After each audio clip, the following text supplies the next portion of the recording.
Obrigado. E com essa maravilhosa nova introdução, vamos passar para a nossa análise do United States Ship Texas. Então, o Texas teve um predecessor, o United States Ship Texas, encoraçado pré-Dreadnought, construído em 1892, e esse navio serviu na Marinha dos Estados Unidos até 1911. Foi descomissionado e então prontamente seguido pelo Texas, que vamos discutir hoje. Este United States Ship Texas deveria ser o segundo da classe de encouraçados de Nova York. Realmente não há prêmios para adivinhar qual era o nome do outro encouraçado da classe de Nova York. A Marinha dos Estados Unidos iniciou seu programa de Dreadnought com a classe South Carolina e vinha avançando em várias classes, construindo 2 navios por classe, começando com os Delawares, seguidos pelos Floridas e Wyomings. Apesar do aumento gradual do poder de fogo dos navios, com os South Carolinas carregando 8 armas, os Delawares e Floridas 10, e os Wyomings 12, todas eram do mesmo calibre de 31 centímetros, enquanto alguns na Marinha dos Estados Unidos poderiam estar satisfeitos em adicionar mais armas de 12 polegadas em seus projetos de navios sucessores, a Marinha Real Britânica acabara de lançar a classe Orion, com armas de 13 polegadas e meia, e a Marinha Alemã também transitava para armas de 12 polegadas. O debate sobre se a Marinha dos Estados Unidos deve atualizar o calibre das armas existe desde a classe Florida. Porém, os navios das classes Florida e Wyoming foram construídos com armas de 12 polegadas. Mas quando chegou à classe New York, o Congresso finalmente viu sentido e um projeto com armas de 14 polegadas foi selecionado. Comparado ao seu antecessor imediato, uma torre foi removida em troca de armas de calibre mais pesado e, em uma dessas maravilhosas pequenas peculiaridades do destino, embora o New York tenha sido encomendado e colocado primeiro, o New York seria na verdade concluído vários meses após o Texas, o que leva a um pouco de confusão, pois essa classe de navio às vezes é chamada de classe Texas, com base no Texas sendo o primeiro navio realmente em serviço. A construção do encouraçado, que se tornaria o United States Ship Texas, começou em 17 de abril de 1911 e levou pouco mais de um ano para ser concluída. Você verá aqui o quão arcaica era alguma da tecnologia envolvida. Você vê essa rampa subindo pela lateral? Essa rampa não é para pessoas, embora as pessoas a estejam usando, porque, veja bem, as pessoas podem subir em andaimes e escadas. Essa rampa é para mulas. Eles ainda usam mulas para equipar um super encouraçado, mas os anos 1910 estavam cheios desses anacronismos estranhos. Independentemente da combinação de trabalhadores e guindastes utilizados para construí-lo, o navio foi lançado em 18 de maio de 1912, passando por um longo período de montagem, sendo finalmente comissionado em 12 de março de 1914. Seu armamento como construído consistia em 10 canhões de 14 polegadas e calibre 45 em 5 torres gêmeas em um layout semelhante aos super encouraçados britânicos. Isso consistia em um par de disparo super à frente, uma torre no meio e 2 torres na popa, também em um par de disparo super. A bateria secundária consistiria em nada menos que 21 canhões de 5 polegadas e 51 calibres, especificamente projetados para trabalho antidestruidor, daí os longos canos, e um total de 4 canhões de 3 libras e 2 canhões de 1 libra para saudação completaram o armamento de projéteis. 4 tubos de torpedo de 21 polegadas abaixo da linha d'água completariam o armamento ofensivo do navio. É notável neste ponto que o navio foi comissionado com precisamente 0 poder de fogo antiaéreo. O navio tinha 27.000 toneladas de carga padrão e era propulsionado por 14 caldeiras, gerando mais de 28.000 cavalos de potência no eixo. Estes, por sua vez, acionavam 2 hélices, para uma velocidade total de pouco mais de 21 nós. A fonte de combustível para o Texas no momento do lançamento era principalmente carvão, com algumas caldeiras tendo um spray de óleo para melhorar o desempenho térmico dos motores. No entanto, além do cinturão de 12 polegadas, Os depósitos de carvão forneciam algum tipo de proteção adicional, geralmente considerando-se que um pé de carvão era equivalente a uma polegada extra de armadura, o que era um tanto útil enquanto o navio ainda estava relativamente abastecido com combustível. No entanto, apesar de ter uma velocidade máxima teórica de 21 nós, o Texas foi equipado com motores a vapor de expansão tripla vertical, que foram os predecessores diretos dos motores de turbina. Agora, aqueles de vocês que assistiram a outros vídeos se lembrarão de que todos os Dreadnoughts da Marinha Real desde o início foram equipados com motores de turbina. No entanto, o Texas não foi, e isso limitou sua velocidade máxima, pois os motores de expansão tripla vertical tinham problemas significativos de vibração em plena potência e eram muito mais trabalhosos para manter em funcionamento, então sua velocidade máxima de 21 nós poderia ser mantida por um tempo, mas não por mais de algumas horas. O navio seria equipado com um mastro de gaiola de treliça, que ganharia mais acessórios com o passar do tempo, seguindo o padrão dos encouraçados da Marinha dos Estados Unidos da época. O navio passou quase diretamente da comissão para o serviço operacional, sem as habituais tripulações de teste. Isso ocorreu devido a um pequeno incidente que ocorreu no México, quando tropas mexicanas detiveram uma tripulação de canhoneira americana. Naquela época, México e Estados Unidos ainda mantinham posturas militares um com o outro, se você pode acreditar.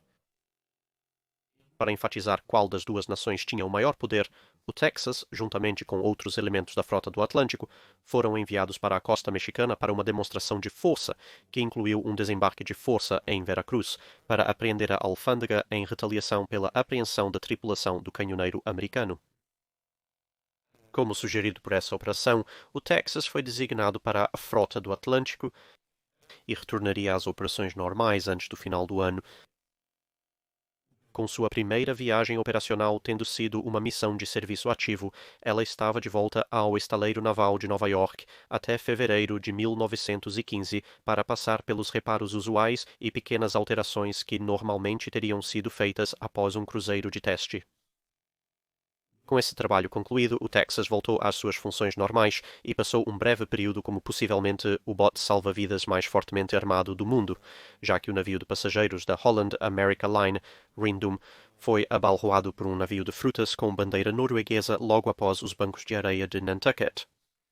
Como resultado, o Texas, juntamente com a Carolina do Sul, Louisiana e Michigan, navegou para resgatar os passageiros, com um total de 230 dos pobres indivíduos desafortunados sendo retirados e levados de volta à América, possivelmente com um pouco menos de conforto, mas definitivamente com muito mais segurança. Em 1916, o fato de que as aeronaves faziam parte da vida estava começando a se infiltrar na Marinha dos Estados Unidos e, em reconhecimento a isso, o Texas se tornou o primeiro navio de guerra da Marinha a ser armado com armas antiaéreas. Um total de 2 armas antiaéreas de 3 polegadas foram montadas, uma no topo de cada guindaste de barco, como você pode ver aqui. Com esse armamento temível, aposto que os pilotos tremiam nas botas. Talvez mais útil na época, ela também receberia uma bateria atualizada de diretores e telêmetros para ajudá-la a direcionar suas armas principais e secundárias para seus alvos de maneira um pouco mais precisa do que antes. Ao retornar ao serviço ativo, o Texas participaria de uma série de treinamentos e exercícios táticos, incluindo alguns exercícios de artilharia. Contudo, a Marinha dos Estados Unidos costumava realizar exercícios de artilharia para a Frota do Atlântico nas Índias Ocidentais e para a Frota do Pacífico próximo à costa oeste dos Estados Unidos, sempre insistindo em realizá-los com tempo ensolarado e mar calmo para melhor visualização e relato preciso da queda dos disparos, calculando o desempenho dos navios. Contudo, tenho certeza de que alguns de vocês conseguem ver o problema em treinar seus navios para atirar apenas em dias planos, calmos e ensolarados, e veremos mais disso adiante. Mas seria outra forma de atividade naval, a guerra submarina e restrita, que ditaria as próximas ações do Texas, já que o navio seria encontrado no rio York quando os Estados Unidos declarassem guerra à Alemanha Imperial. Com a declaração de guerra, surgiu a necessidade urgente de treinar equipes de artilharia para navios mercantes, já que estes precisariam se defender contra pequenos invasores e submarinos que ainda operavam principalmente na superfície. O navio mercante Mongólia teria uma equipe de artilharia treinada a bordo do United States Ship Texas e abriria fogo contra um submarino no dia 19 de abril de 1917, que desencorajou. o submarino atacaria o navio, sendo os primeiros tiros americanos na Primeira Guerra Mundial. Com a Marinha dos Estados Unidos pretendendo enviar uma esquadra de encouraçados para a Grande Frota para garantir que os alemães soubessem que estavam em desvantagem numérica, o Texas foi um dos navios selecionados. Embora a classe Nevada mais moderna estivesse em serviço, esses navios eram queimadores de óleo e os britânicos tinham escassez de combustível, precisando reservar o que tinham para impulsionar navios como a classe Queen Elizabeth. Texas, sendo um queimador de carvão, combinava felizmente com a situação de fornecimento de combustível britânico, onde o carvão era uma das poucas coisas que a Grã-Bretanha definitivamente não estava em falta, cortesia principalmente das minas galesas. Seria uma falha minha não mencionar também as minas do norte da Inglaterra. Após uma rápida reforma e um concerto, ela estava a caminho de volta ao serviço ativo, pronta para sua próxima missão, quando encalhou fortemente na Ilha Block. Depois de 3 a 4 dias de trabalho árduo com auxílio de rebocadores e redução do peso do navio, conseguiram finalmente movê-la para águas mais profundas. Porém, avarias no casco exigiam novos reparos e a divisão de encouraçados 9 zarparia para o Charles britânico em novembro, enquanto ela ainda estava no cais. Durante os reparos, eles reduziram a bateria secundária para 18 canhões de 5 polegadas, já que os canhões nas partes mais à frente e mais atrás dos navios eram praticamente inoperantes, exceto em calmaria, sendo efetivamente inúteis. Em dezembro de 1917, ela concluiu os reparos e, em meados de janeiro de 1918, a encontraram se preparando uma viagem bastante atrasada pelo Atlântico, com a remoção de mais 2 canhões de 5 polegadas após exercícios durante o inverno. Com a redução para 16 armas na bateria secundária, ela partiu de Nova York no final de janeiro de 1918, chegando em Scapa Flow em 11 de fevereiro. Lá, ela se juntaria à divisão de encouraçados 9, que havia sido renomeada como o 6º Esquadrão de Batalha da Grande Frota. Você se lembra que comentei sobre os exercícios de artilharia americana ocorrendo em total calmaria? Quando a divisão de encouraçados 9 chegou à Grande Frota, eles rapidamente descobriram que, além de estar em guerra por quase 3 anos naquele ponto, a Grande Frota treinava suas equipes de artilharia enquanto navegava no Mar do Norte, e o Mar do Norte está longe de ser um ambiente muito perdoável e praticamente nunca calmo. Então, em termos de artilharia prática, a precisão da Grande Frota estava ordens de magnitude acima dos navios americanos. No entanto, não havia nada particularmente errado com os navios americanos ou as próprias tripulações, e, portanto, após algum treinamento com a Grande Frota, sua precisão também chegou a níveis decentes. Texas, chegando atrasado, foi introduzido rapidamente a este curso intensivo em artilharia naval precisa. Ela então realizaria uma variedade de missões com a Grande Frota, consistindo principalmente em dever de escolta de comboio, embora pontuado pela incursão ocasional para reforçar esquadrões britânicos existentes que estavam em dever de bloqueio quando unidades pesadas alemãs ameaçavam navegar. O mais perto que ela chegaria de uma ação real seria na segunda metade de abril de 1918, quando toda a frota de alto mar se organizou para ameaçar um comboio, e a Grande Frota se organizou em resposta. Eles quase chegaram a entrar em conflito quando as unidades de reconhecimento avançado da Grande Frota avistaram os alemães que estavam rapidamente a caminho de volta ao porto, tendo recebido a notícia de que os britânicos e americanos estavam em força, mas a distância era simplesmente muito grande para trazer os alemães para a ação, e o Texas retornaria com o resto da Grande Frota para Scapa Flow, com aquela batalha apenas sendo evitada. Após essa emoção, as coisas ficaram relativamente tranquilas e o Texas participou de uma série de jogos de guerra e exercícios com os outros esquadrões da Grande Frota. E, pouco depois da conclusão formal das hostilidades, o Texas faria parte do enorme comitê de boas-vindas que foi organizado para saudar a frota de alto mar alemã quando eles chegaram para se render aos ancoradouros britânicos. As últimas funções do Texas neste teatro operacional seriam, juntamente com outros Estados Unidos, navios de guerra, escoltando o presidente Wilson à Conferência de Paz de Paris, antes de voltar para os Estados Unidos, onde teriam um desfile naval bastante agradável em comemoração à sua missão bem-sucedida. Após uma breve revisão, o Texas voltaria ao serviço no início de 1919 com a Frota do Atlântico e se tornaria o primeiro navio de guerra americano a lançar uma aeronave quando um Sopwith Camel britânico foi catapultado do topo de uma de suas torres. Isso, juntamente com um experimento envolvendo a observação da queda de projéteis e o relato de volta às suas naves-mãe por aeronaves, levou ao amplo uso de aeronaves em toda a frota de navios de guerra dos Estados Unidos, pois estimava-se que poderia haver um aumento de até 200% na precisão naval, usando aeronaves como observadores em vez de pessoas a bordo do navio.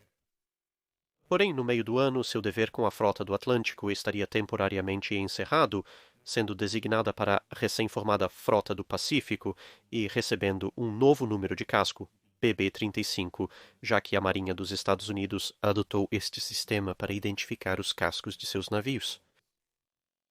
Como um encouraçado armado com 14 polegadas, o Texas sobreviveria aos cortes na Marinha feitos pelo Tratado Naval de Washington, e apareceria em águas europeias em meados dos anos 20 em um cruzeiro de treinamento, concluindo isso com o afundamento do incompleto United States Ship Washington da classe Colorado em conformidade com as cláusulas de desarmamento do referido tratado.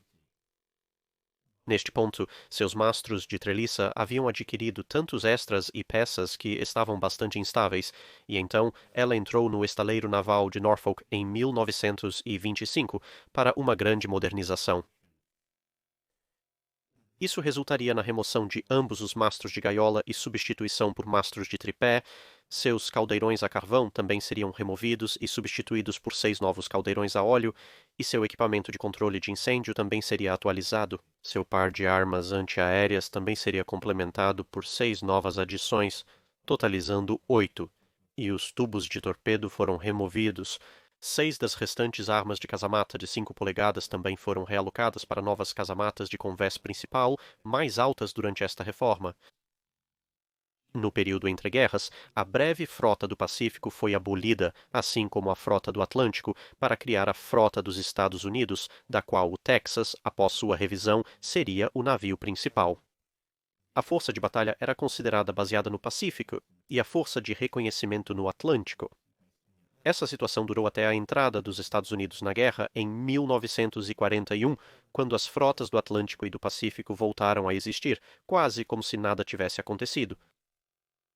Ela manteria este dever por alguns anos até entregar as funções de navio principal a outro navio de guerra, e então levaria o presidente Calvin Coolidge a Havana, em Cuba, para a Conferência Pan-Americana, onde receberia a saudação dos canhões dos fortes de defesa cubanos, como você pode ver aqui. Ela então alternaria seus deveres entre exercícios no Pacífico e no Atlântico pelos próximos anos. No final dos anos 1930, esse jogo de ping-pong oceânico diminuiu, e ela foi designada para o destacamento de treinamento da Frota dos Estados Unidos no Atlântico. Em 1937, ela recebeu mais armamento antiaéreo, com 8 canhões de 2,79 cm e 2 suportes quádruplos adicionais, além do primeiro radar embarcado projetado e fabricado por uma empresa comercial para a Marinha dos Estados Unidos. Em 1941, ela receberia um dos 14 conjuntos de radar CXAM, que seriam o ponto de partida para o radar da Marinha dos Estados Unidos na Segunda Guerra Mundial, quando a Segunda Guerra Mundial estourou, mas os Estados Unidos ainda eram neutros, a embarcação passou 1939 em uma patrulha de neutralidade no Atlântico Ocidental, mas logo assumiu a tarefa de escoltar comboios transportando material de Lend-Lease para o Reino Unido.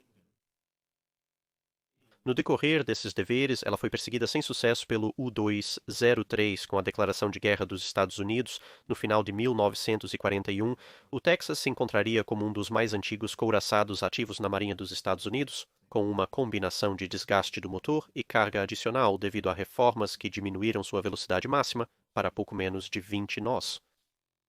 Como resultado, suas primeiras missões seriam de escolta de comboios, e você pode perguntar, bem, por que ela está escoltando comboios? Couraçados não são conhecidos como grandes caçadores de submarinos. Bem, o fato era que na época a Kriegsmarine ainda possuía uma série de navios que podiam usar para atacar comboios aliados com fogo convencional, e por isso era necessária uma escolta pesada para comboios importantes. Essa lição foi aprendida quando Scharnhorst e Gneisenau tentaram atacar o Atlântico anteriormente e quando eles viram um antigo couraçado britânico armado com 15 polegadas sentado com o comboio, simplesmente desistiram. Não, vamos encontrar um alvo mais fácil. Durante 1942, sua bateria secundária seria ainda mais reduzida, agora tendo apenas os 6 canhões de 5 polegadas que haviam sido colocados nos casamates do convés principal, e sua bateria antiaérea total sendo aumentada para um total de 10 canhões de 3 polegadas e 14 Oerlikons de 20 mm, bem como qualquer 1.1 polegada que estavam flutuando por aí. No entanto, também em 1942, ela veria sua primeira grande operação de combate real quando sairia para participar da Operação Tocha. Ela participaria de uma série de missões de bombardeio costeiro em apoio à invasão antes de retornar aos Estados Unidos. Durante o retorno, descobriu-se que havia um jovem repórter a bordo. Os ouvintes americanos deste canal reconhecerão o nome Walter Cronkite, e ele estava ansioso para publicar os primeiros relatórios não censurados da Operação Tocha. O único problema é que o United States Ship Massachusetts também tinha um correspondente a bordo e era tanto mais rápido que o Texas quanto muito mais à frente. No entanto, o capitão do Texas teve uma ideia astuta e colocou o jovem repórter em um dos aviões Kingfisher, felizmente havia mais de um assento, e catapultou ele e o avião para fora do navio. E o avião, obviamente sendo mais rápido que qualquer navio de guerra, chegaria primeiro e, portanto, o relatório de Cronkite seria o primeiro lido pelo público dos Estados Unidos e isso lançaria sua carreira como correspondente de guerra. 1943 veriam o navio participando puramente em operações de escolta de comboio, embora ela tenha viajado muito nesse papel, e ela receberia mais alterações em sua bateria antiaérea. As armas de 1.1 polegada seriam removidas e 10 Bofors Quad de 40 mm totalizando 40 canos seriam instalados, junto com mais Oerlikons, elevando o armamento do navio para 44 canhões de 20 mm. O Texas, portanto, começaria os preparativos para a Operação Overlord, a invasão da Normandia, com uma bateria antiaérea que chegava a quase 100 armas. Não é tão ruim para um navio de guerra relativamente pequeno e antigo, não é? Como parte desses ensaios, os pilotos do Kingfisher foram retirados do navio e combinados com outros pilotos de aviões de reconhecimento de Arkansas, Nevada e os cruzadores Augusta, Quincy e Tuscaloosa para formar temporariamente o esquadrão VOS-7. A Força Aérea Real, então, lhes daria um curso intensivo em táticas de combate em Spitfires e esses pilotos voariam suas missões de reconhecimento durante as invasões do dia D, usando Spitfires devido à ameaça dos caças alemães, já que era razoavelmente aceito que um Kingfisher não teria praticamente nenhuma chance contra um Messerschmitt, mas um piloto experiente voando um Spitfire provavelmente seria capaz de afastar qualquer atacante e voltar à sua missão regular de reconhecimento. Devido às experiências durante a invasão da Itália com mísseis e bombas guiados por rádio alemães, o Texas também recebeu seu primeiro equipamento de guerra eletrônica, um bloqueador projetado para impedir que esses mísseis o atingissem. Texas e Arkansas seriam designados para bombardear a praia de Omaha junto com uma flotilha de cruzadores e destroyers. Texas se envolveria com vários alvos na área da praia de Omaha, incluindo Point du Rock e a extremidade oeste da própria praia.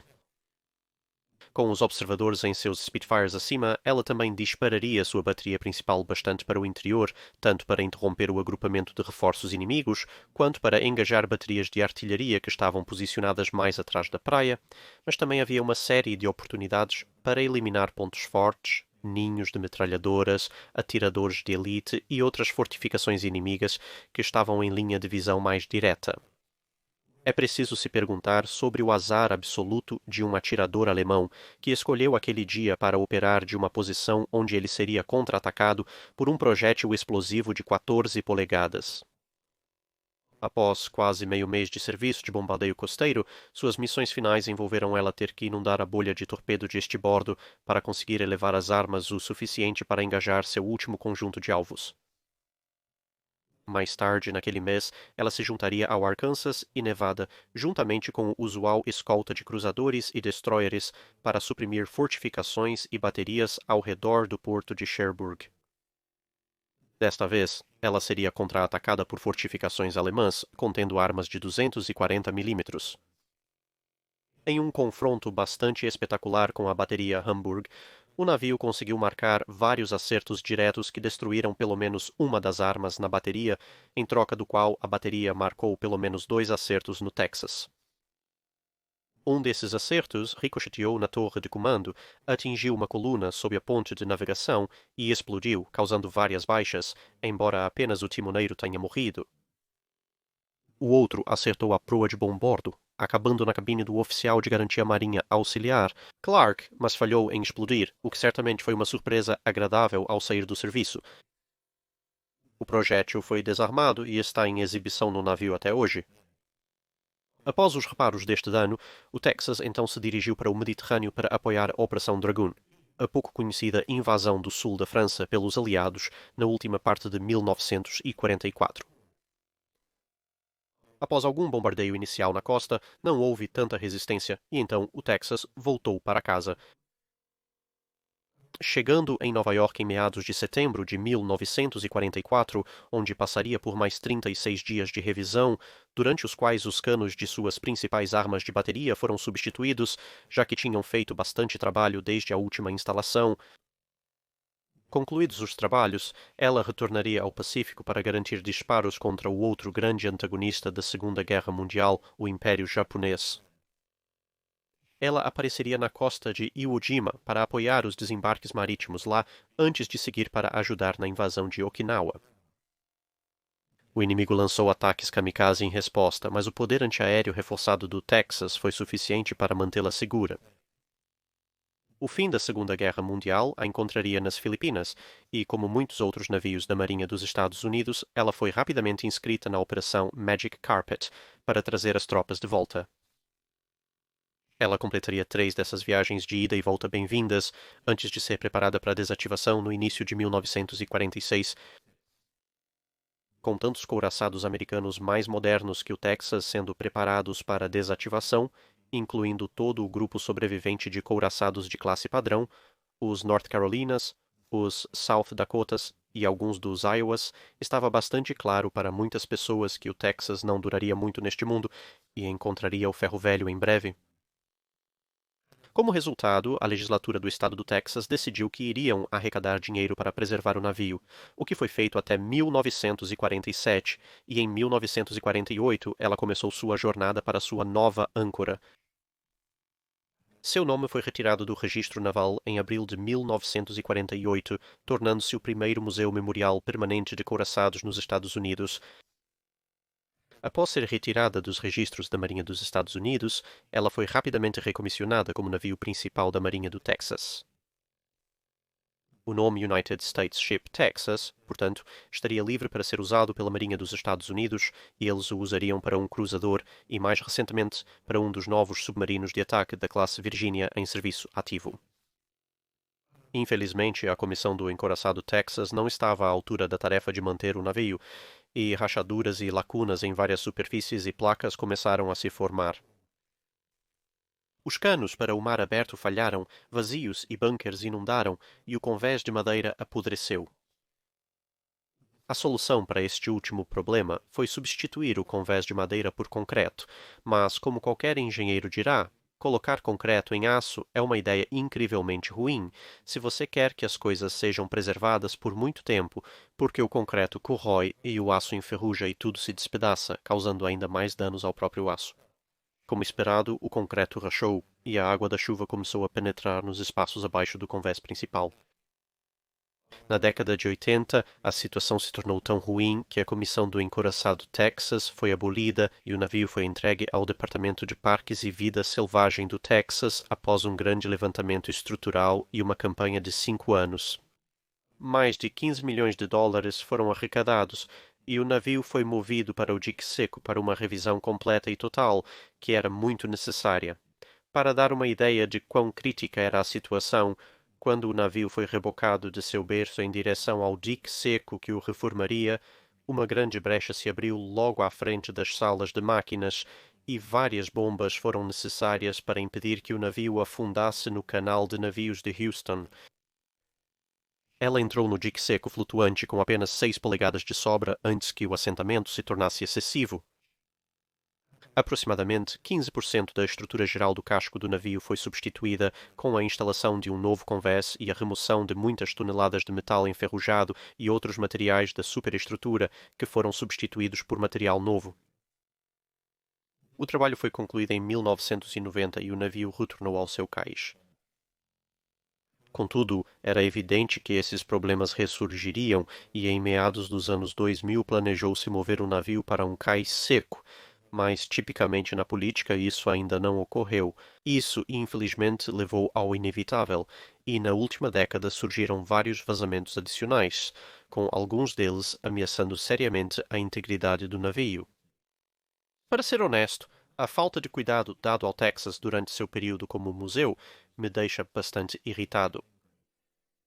Deixe-me fazer um pequeno desvio para discutir a carreira de outro navio. Este é o USS Great Britain. Foi lançado em meados do século XIX como o primeiro navio civil de ferro do mundo. Apesar de moderno para a época, o navio teve uma carreira irregular e, em 1885, era uma carcaça imóvel nas ilhas Falkland, usada como armazém, navio de quarentena e carcaça de carvão. Então, sim, este navio estava fora de serviço uma geração antes mesmo do Texas ser construído. Após décadas apodrecendo, ela foi finalmente afundada em 1937, aos 98 anos de idade. Tendo sido basicamente abandonada por quase meio século e então realmente afundada por mais de 3 décadas, o navio foi trazido de volta para o Reino Unido na década de 70, reformado e colocado em um dique seco onde você pode vê-lo até hoje. Tendo visitado o navio pessoalmente e ciente do fato de que o casco inferior estava tão enferrujado na época em que foi recuperado, que você pode literalmente enfiar a cabeça em alguns dos buracos, então, quando fui informado recentemente que o Texas estava em mau estado, fui dar uma olhada em algumas fotos e percebi: espera aí, essa coisa ainda está flutuando. Eu estive em Bristol e sei por fato que um navio 2 vezes mais velho, que foi negligenciado e ou afundado por quase tanto tempo quanto o próprio Texas, tem sido um navio ativo. Foi capaz de ser recuperado e colocado em um berço seco, então certamente isso seria a melhor coisa a fazer para o Texas. Tendo em mente que neste ponto eu não tinha sido informado do projeto de berço seco, então eu estou pensando bem, alguém está um pouco curto de matéria cerebral. É bastante óbvio o que você faz já foi feito antes, foi feito por um navio que estava certamente em muito pior condição, o que poderia ser mais simples, ao que uma das pessoas com quem eu estava discutindo disse: não, não, não, não pode ir para um berço seco, vai desabar sob seu próprio peso, ao que eu disse: não, espera aí, tenho certeza de que o SS Great Britain tinha que estar em pior condição e eles conseguiram com aquele encouraçado Dreadnought, quero dizer, tem toda a sua armadura do lado para dar suporte extra além do que um navio de casco de ferro teria. Quero dizer, certamente tem que estar em uma condição em que possa, pelo menos, se manter suportado, e então minha mente de engenheiro começou a passar pelas permutações, e pensei bem, para sua afirmação ser verdadeira, teria que haver níveis massivos de ferrugem em suas principais estruturas, e o casco em si, basicamente, teria que ser tão fino quanto papel. Nesse ponto, o navio estaria em perigo de se desintegrar completamente, e como um monumento histórico, não consigo imaginar que alguém teria sido burro ou estúpido o suficiente para realmente deixar chegar a esse estado. Quero dizer, vamos lá, você tem que estar errado. Eles precisam colocá-lo em um berço seco.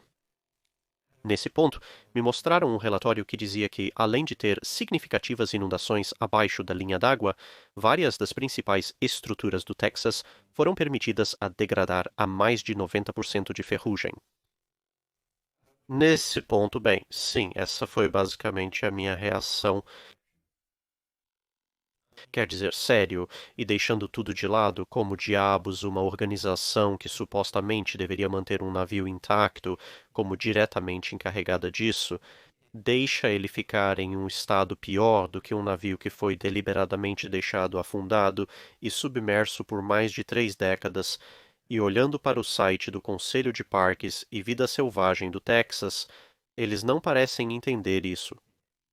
Quer dizer, o conjunto atual de metas listadas são reparos estruturais críticos e a instalação de geradores e bombas adicionais. É como se o navio não estivesse melhorando, deixando-o onde está, Colocar mais bombas nele só vai prolongar a situação apenas tempo suficiente, provavelmente, para a estrutura chegar a um ponto onde o navio desmorone sobre si mesmo, e então você terá perdido um dos mais antigos e, argumentavelmente, mais importantes encouraçados do período. Quer dizer, quando a frase inundações catastróficas periódicas aparece no resumo do que está acontecendo no momento, você sabe que algo está realmente muito errado. Então, pessoalmente, é minha grande esperança que alguém no sistema político realmente tome uma atitude e conceda os fundos necessários para realmente colocar o navio em um dique seco e repará-lo adequadamente. Mas sendo políticos, não espero muito deles. Não quero terminar o vídeo em uma nota tão negativa, mas essa é a situação atual do Texas. Numa tentativa de melhorar o clima, aqueles que estão ouvindo e são do Texas ou região, vocês conhecem seus representantes e podem escrever para eles. Esperamos que consigam liberar financiamento extra. Para aqueles que podem ir e não são necessariamente do Texas, eu recomendo fortemente que vocês façam um tour pelo navio. É o mais antigo e encouraçado dreadnought sobrevivente do mundo e tenho certeza de que vale a pena e, claro, suas taxas de admissão ajudarão a financiar o projeto de nascimento seco. E para o resto de nós, vamos tirar um momento para celebrar o fato de que este é um navio com mais de 100 anos de idade, sobreviveu bem no século XXI e esperamos que, com sorte, continue a sobreviver por Muitos anos por vir. É isso. Obrigado por assistir. Se tiver comentários ou sugestões para avaliação de naves, informe abaixo. Marque sua pergunta com QIA se quiser deixá-la para o Dry Dock.